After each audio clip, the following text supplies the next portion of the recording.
Дозволете ми да одговорам и на пристигнато прашање до прес-центарот на ВМРО ДПМН. Власта се пофали со текот на онлайн пописот. Ваш коментар. Почитувани, власта да не си игра играчки со здравјето на граѓаните.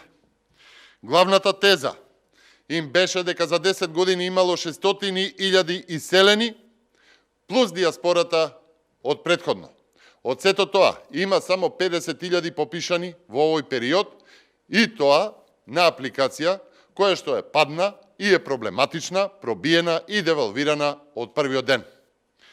Згора на се, Македонија се соочува со ужасен бран на корона кризата, а наместо кон вистинска потрага за вакцините тргнаа кон фантом фирми за провизии и тргнаа да прават попис. Во период кога на дневна база имаме по 20 жртви од корона, во време кога од немајкаде воведува полициски час, ке треба незаштитени партиски војници, избрани на партиски оглас, да попишуваат домаќинства, ќе одат од дом во дом кај граѓаните. Попис во вакви услови ќе предизвика само нов бран на корона. Затоа ВМРО ДПМН предложи план.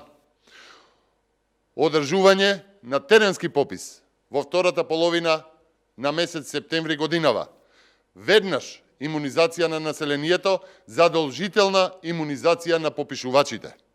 Заради здравствените околности и одложување за 1 месец на локалните избори за ноември годинава. Власта, повторувам, да не си игра играчки со здравјето на граѓаните. Ви благодарам.